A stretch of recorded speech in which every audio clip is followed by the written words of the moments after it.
رب العالمين والصلاة والسلام على رسوله الأمين وعلى آله وصحبه أجمعين أما بعد.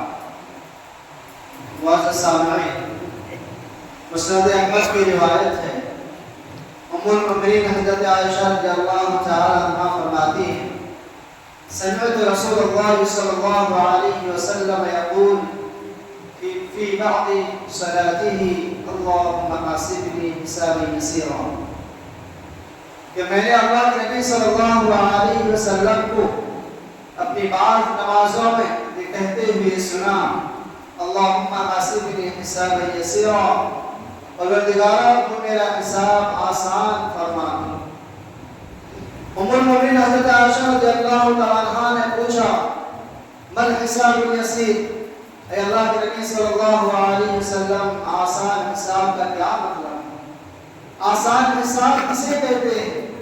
پیارے نبی صلی اللہ علیہ وسلم نے ارشاد فرمایا، ان یکتب اللہ فی کتابہ فیتجاوز عنہ۔ آسان حساب کا مطلب یہ ہے کہ کل جب اللہ تبارک و تعالیٰ کی عدالت کی کرسی قائم کی جائے گی، اللہ تبارک و تعالیٰ کے پاس کچھ بندوں کے نامہ اعمال پیش کیے جائیں، اللہ تبارک و تعالیٰ اس سے ان کے گناہوں کا اعتراف کروائے گا، پھر اس کے بعد اللہ تبارک و تعالیٰ اپنی رحمت سے انہیں معاف کر دے گا۔ مزید اللہ کے نبی صلی اللہ علیہ وسلم نے ارشاد فرمایا، وَإِنَّهُ مَن نُوقِشَ الْحِسَابَ يَوْمَئِذٍ يَا عائشہ ہلاکا، کہا کہ عائشہ اس دن حشر کے میدان میں جس کا حساب لیا جائے گا، جس سے سوالات کیے جائیں گے، جس سے اس کے زندگی کے ہر کاموں سکنات اعمال کے تعلق سے پوچھا جائے گا، پھر وہ آدمی ہلاک ہو جائے گا۔ اللہ اکبر۔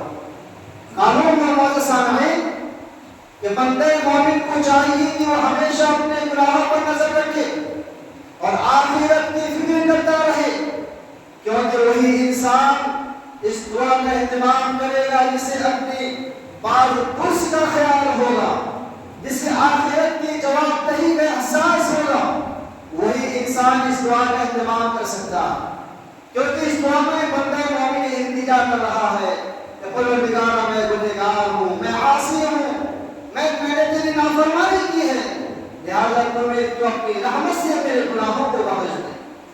کیونکہ مجھے سامعین، اللہ تبارک و تعالیٰ کے پاس وہ بندے جن کا نام اعمال دائنے ہاتھ میں دیا جائے گا، انہی لوگوں کا حساب آسان ہوگا۔ اللہ تبارک و تعالیٰ نے سورہ الشقاق میں ارشاد فرمایا، فَأَمَّا مَنْ أُوتِيَ كِتَابَهُ بِيَمِينِهِ فسوف يحاسب حسابا يسيرا وينقلب الى اهله مسرورا۔ رہا وہ شخص جس کا نام اعمال اس کے دائیں ہاتھ میں دیا جائے گا، اس انسان کا حساب آسان لیا جائے گا اور وہ اپنے نام اعمال کو لے کر کے دوڑے بھی اپنے گھر والوں کے پاس جائے گا، کہے گا نہیں دیکھو میرا نام اعمال۔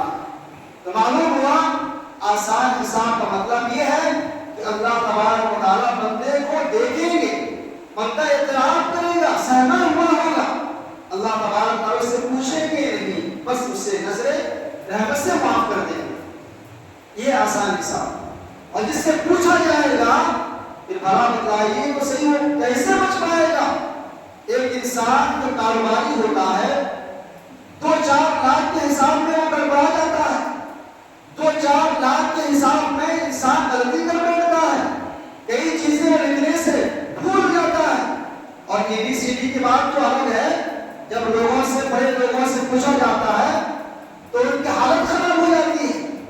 تو ذرا سوچئے تو صحیح، ہماری 50 سالہ 60 سالہ زندگی ہوگی، ہم جیسے گنہگار بندے بڑے بڑے گناہ کرنے والے، جب اللہ تبارک و تعالیٰ سے پوچھے گا کون ہے ایسا جو اس کے سوالات سے بچ پائے گا؟ ہم نے کہا کون شخص ہے جو اپنے گناہوں سے گناہ ہوا؟ اس لیے معزز سامعین یہ بہت ہی جامع دعا ہے، بہت عظیم دعا ہے، اور آخرت کی کامیابی اس دعا میں بتلائی گئی۔ ضرورت اس بات کی ہے کہ جس طرح اللہ کے نبی صلی اللہ علیہ وسلم اپنی نمازوں میں کثرت کے ساتھ اس دعا کا اہتمام کرتے تھے، بھی صبح و شام دیگر اوقات میں بھی اس دعا کا اہتمام کریں، بار بار کرتے رہیں، بہت آسان دعا ہے۔ اللہم حاسبنی حسابا یسیرا، پروردگارا تو میرا حساب آسان فرما۔ اللہ تبارک و تعالیٰ سے دعا کو مقبول اللہ ہمیں ان خوش نصیبہ نصیب فرمائے جن کا حساب آسان دیا جائے گا۔ اللہ تبارک و تعالیٰ نے اس کو توفیق سے نوازے، آمین یا رب العالمین۔